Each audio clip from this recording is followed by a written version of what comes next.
Dans les airs, sur terre et en pleine mer, les forces armées françaises sont en permanence ravitaillées en pétrole. En moyenne, chaque année, près de 800 millions de litres de carburant sont consommés par les armées françaises.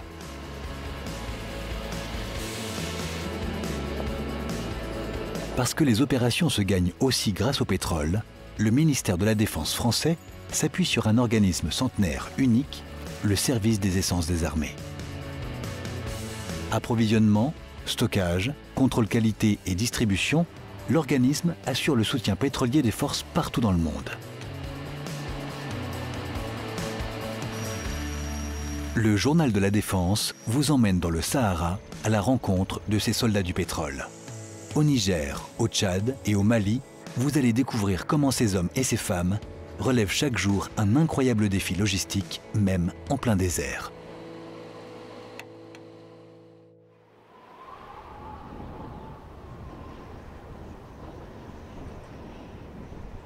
Sur la base avancée de Madama, au cœur du désert, au nord du Niger, nous rejoignons une unité de combat de l'opération Barkhane en plein briefing.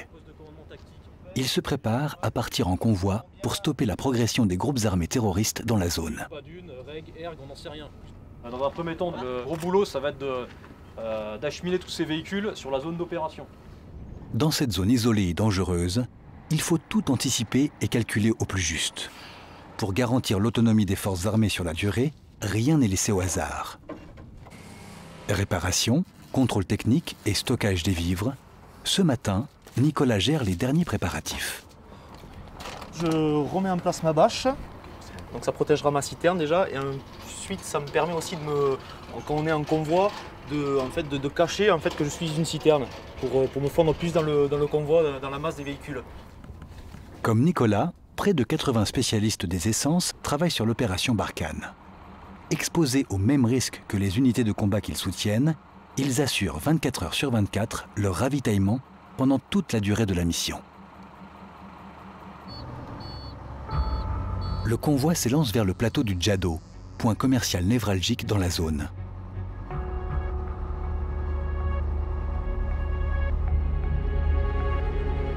La chaleur est de plus en plus écrasante. Très vite, la visibilité se réduit.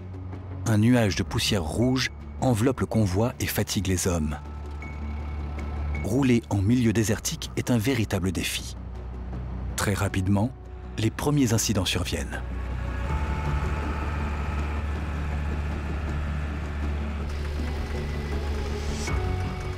Nicolas en profite pour vérifier l'état des véhicules malmenés par cet environnement aride. Dans cette zone à découvert, le convoi peut être attaqué à tout moment. La tension monte. Il faut repartir au plus vite.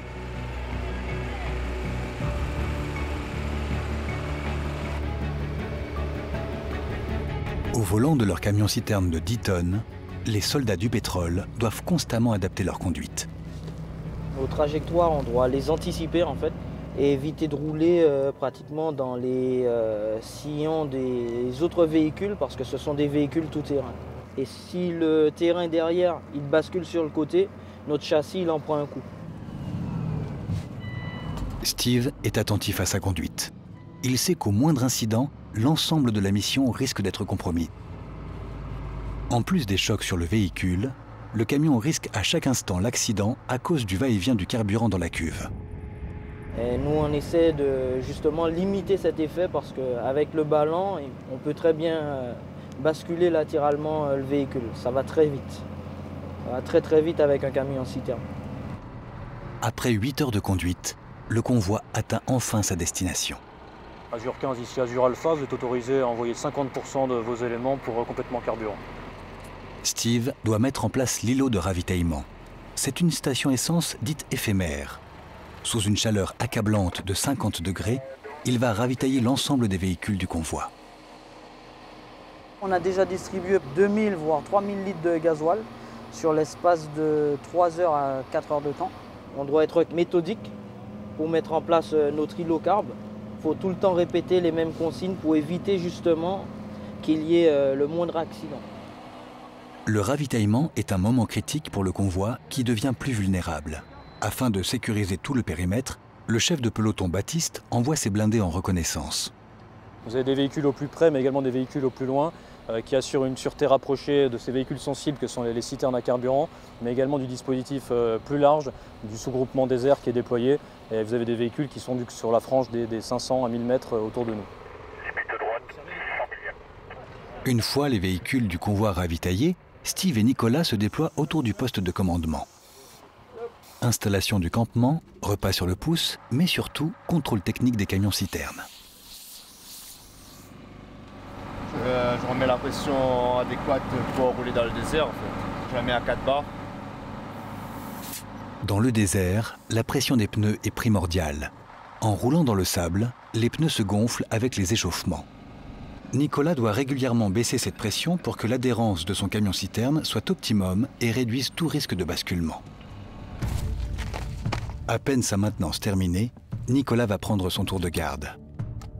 Comme tous les autres soldats, lui aussi est responsable de la surveillance du campement 24 heures sur 24. On reste toujours en alerte, vu qu'en plus nous, on conduit des camions-citernes, on reste une cible de choix, je pense. J'ai un secteur de surveillance à 360 pour surveiller les possibles véhicules qui peuvent entrer dans le dispositif. Quand on est sur le terrain, il faut mettre entre parenthèses notre spécialité et redevenir soldat.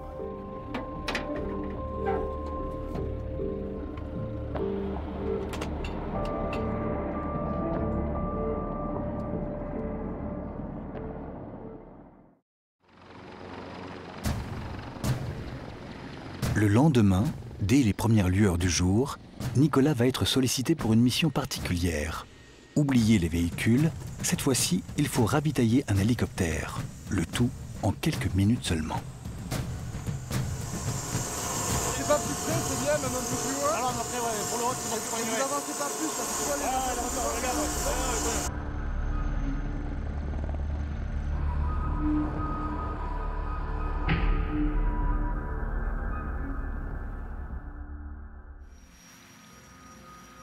À quelques milliers de kilomètres du Niger, la base aérienne de N'Djamena au Tchad. Ici, l'approvisionnement et la distribution du carburant de toute la bande sahélo-saharienne sont planifiés. Pour mener à bien ces missions, un officier du service des essences des armées est inséré dans chaque état-major. Pour l'opération Barkhane, le lieutenant-colonel Benoît supervise toute la chaîne pétrolière. Sur ce territoire grand comme l'Europe, le défi est colossal.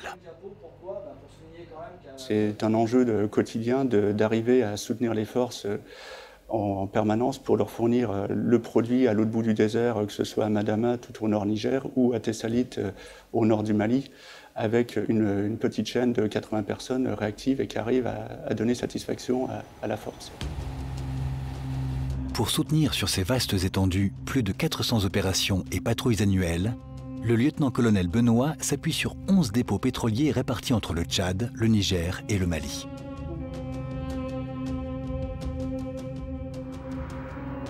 Depuis 1995, l'armée française utilise principalement un carburant unique appelé le carburéacteur.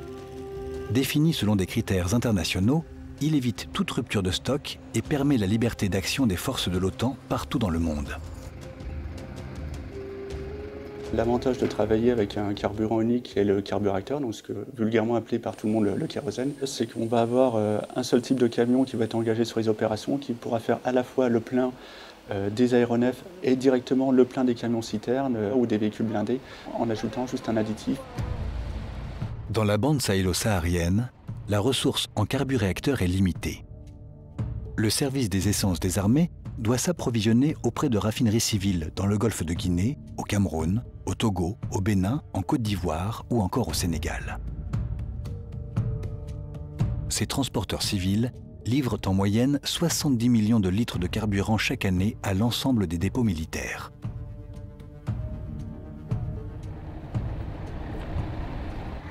Aller-retour jusqu'à Madama, on prend à peu près 3 semaines. La route est dangereuse, donc des fois, pour notre sécurité, on est escorté par l'armée nigérienne jusqu'à Madama. Et là-bas, on livre à l'armée française. Ces transporteurs civils ne peuvent pas se rendre dans les zones les plus dangereuses. Concernant les sites les plus au nord du Mali, de par l'insécurité qui règne, ça se comprend que les personnels civils ne veulent pas envoyer des camions-citernes dans ces zones, sans moyen d'escorte et sans moyen de neutralisation. Pour éviter l'attaque de camions civils, les dépôts, situés dans les zones isolées, sont ravitaillés par des convois militaires sécurisés.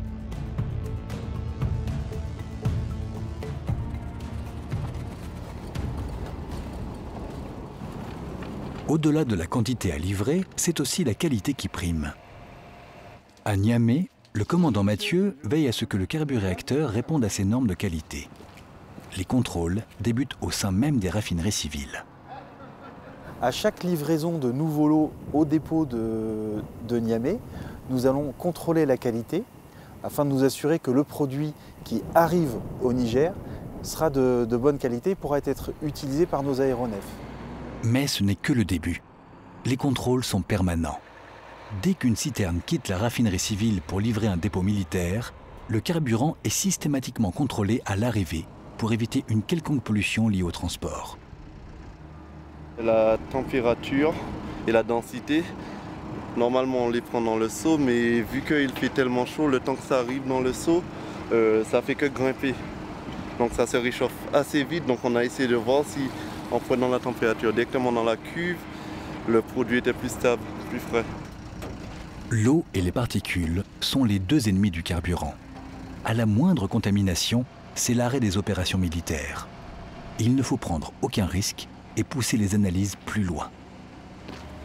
Je vais aller voir le laboratoire afin qu'il puisse analyser le litre qu'il y a là-dedans, parce qu'on a un doute sur la qualité du produit.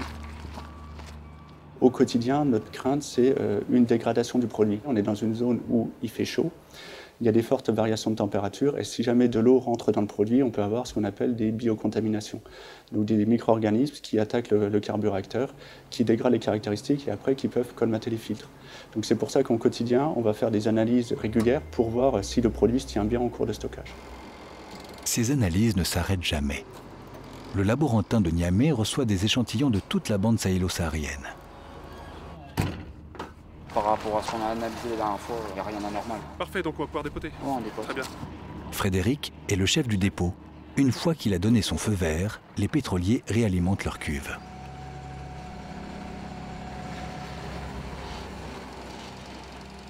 Une fois l'autorisation de consommer, ça ne nous empêchera pas tous les jours, avant le départ des camions, de recontrôler la qualité du carburant pour s'assurer le jour même que le carburant n'a pas été pollué.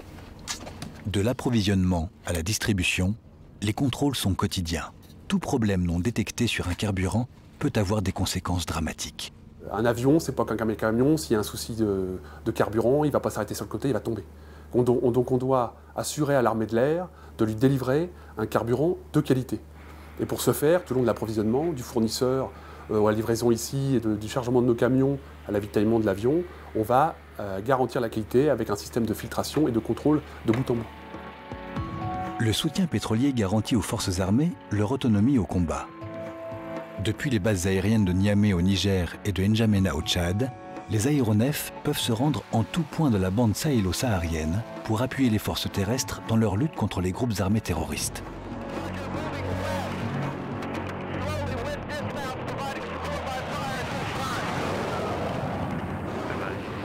Sur de telles opérations, la moindre négligence peut être fatale. En cas de crash, la qualité du carburant sera suspectée en premier. Le SEA a mis en place des procédures claires où dès qu'on est au courant qu'il y a un crash aéronautique, on va bloquer l'avitaillement sur le camion qui a été utilisé pour faire le plein, le bac et tout le système de délivrance qui a été mis en œuvre pour cet aéronef. Et après, on va retracer tous les autres aéronefs qui ont le plein sur ce même lot de fabrication pour voir si l'avion n'a pas décollé ou l'aéronef n'a pas décollé, l'interdire de vol. Et s'il est revenu, pour l'immobiliser, le temps qu'on ait le retour des analyses pour disculper le carburant. Des procédures strictes pour une sécurité des vols maximale.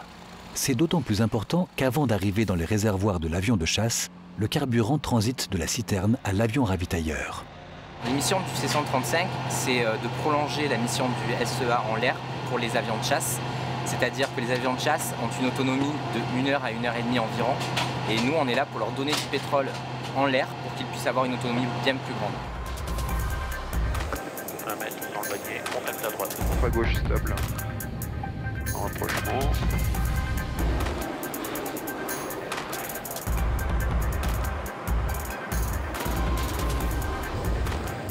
Et recul jusqu'à Les avions ravitailleurs peuvent également délivrer du carburant au véhicule lors des ouvertures de théâtre.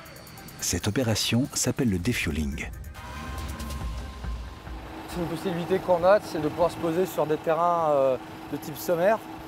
Et ça nous permet de pouvoir ravitailler des troupes au sol ou des hélicoptères. Donc en fait, c'est un système qu'on vient brancher sur cette prise. Ensuite, il y a une électropompe qui permet d'aspirer le carburant qui est dans les ailes du Transal. Et ensuite, on peut le distribuer soit directement dans les hélicoptères, soit dans des bacs souples qui servent ensuite à remplir les différents véhicules. De la citerne à l'avion ravitailleur, puis à l'avion de chasse ou au véhicule terrestre, l'approvisionnement en carburant est une manœuvre complexe. Contrairement aux idées reçues, les soldats du pétrole ne font pas que distribuer du carburéacteur. Ils en reprennent. C'est ce qu'on appelle la reprise de carburant. En cas de forte chaleur, par exemple, un aéronef a besoin d'une piste plus longue pour décoller. Or, en opération, pas évident de trouver une telle piste. Là, on est en train de tracer l'axe de la piste, de manière à ce que les suivants puissent marquer les emplacements, pouvoir tester la dureté de la piste et le nivellement de manière à faire poser un avion, Transal ou Hercule ici, en plein milieu du désert. Lorsque la longueur de la piste pose problème, il faut alléger l'aéronef en carburant. L'appareil, plus léger, pourra ainsi décoller ou atterrir d'une piste plus courte. L'avion peut emporter 90 tonnes de pétrole. Cependant, ici, au vu des températures et de la masse maximum au décollage, nous emportons 64 tonnes de pétrole. Récupérer 10 tonnes de carburéacteur prend beaucoup de temps. Pour simplifier et accélérer le pompage de l'essence, Michael et ses camarades mécaniciens ont inventé un système de vannes. Quand on vide l'avion, le C-135, on est obligé de mettre une distance assez conséquente de flexibles et ces flexibles sont super lourds et pour pouvoir les vider à la fin, en fait, on est obligé d'y aller avec 2 véhicules pour l'instant et 2 personnels. On a réfléchi tous pour trouver un moyen de le faire avec juste un personnel. Désormais, un seul camion est nécessaire. C'est cette inventivité des personnels qui nous permet des fois de travailler en réactivité et d'avoir un gain efficace sur le quotidien au dépôt. Quand l'approvisionnement en pièces de rechange tarde, les mécaniciens pétroliers doivent s'adapter et trouver des solutions coûte que coûte pour permettre à la force de réaliser ses missions.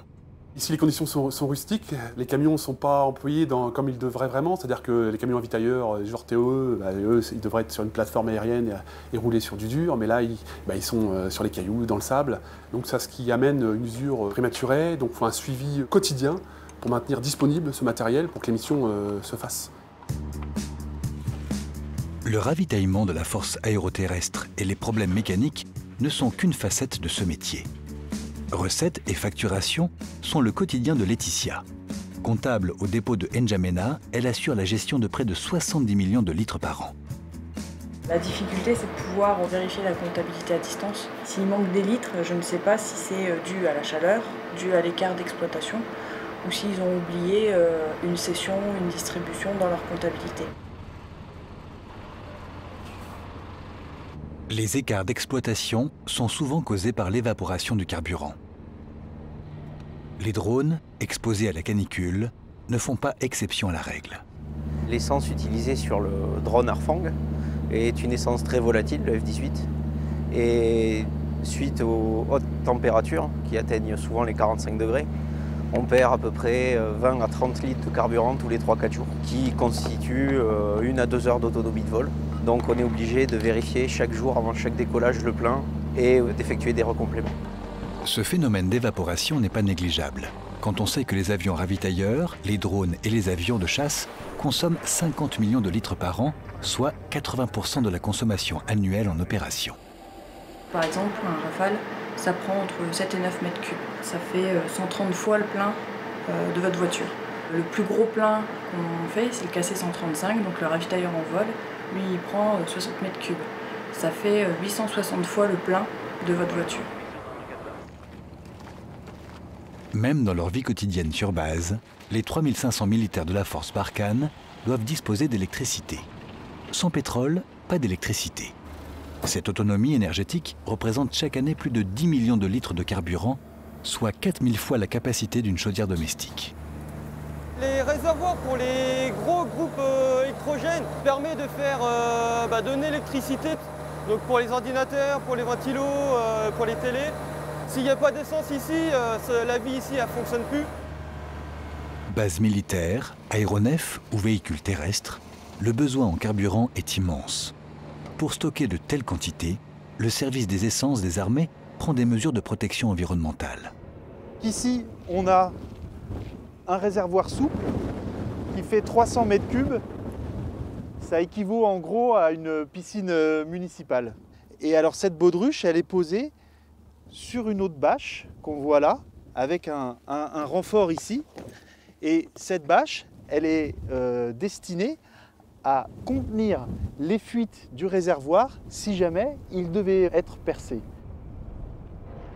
En opération, le service des essences des armées applique la même réglementation que les dépôts pétroliers civils, ce qui en fait un acteur reconnu de la préservation de l'environnement. Les fuites d'hydrocarbures vont être collectées avec l'eau par ce caniveau. Ça va s'écouler jusqu'au bout et au bout, on va avoir un séparateur à hydrocarbures qui va nous permettre d'éliminer les hydrocarbures qui auront pu se répandre sur le sol. Ces problématiques environnementales conduisent le service des essences des armées à anticiper tout risque d'incendie. Une réserve d'eau en cours de construction permettra aux pompiers d'éteindre plus efficacement un feu de carburant.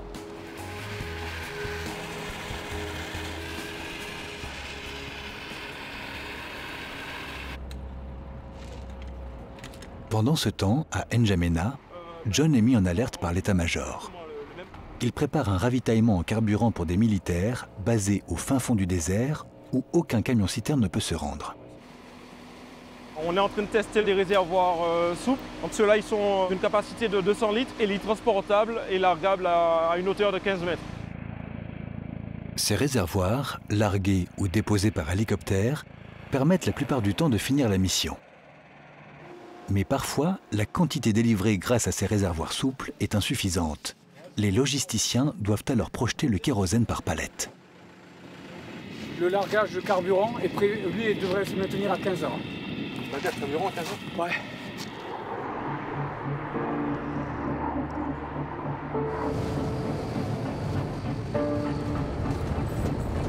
Ce ravitaillement en plein désert relève d'une véritable mécanique de précision entre les logisticiens, les pilotes et les troupes au sol.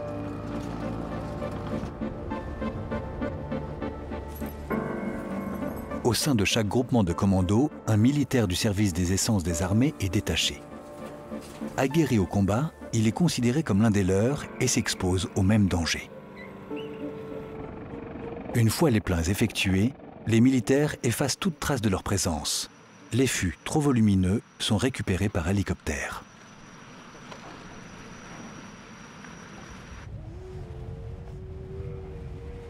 Depuis le début de l'opération Barkhane, le service des essences des armées soutient en permanence les forces armées. Les approvisionnements ont permis aux véhicules de parcourir plus de 3 millions de kilomètres et aux aéronefs de réaliser plus de 27 000 heures de vol. Nicolas, Steve, Benoît, Michael, Frédéric et Laetitia font partie de ces 2000 experts des essences qui participent chaque jour, partout dans le monde, à la réussite des forces armées françaises.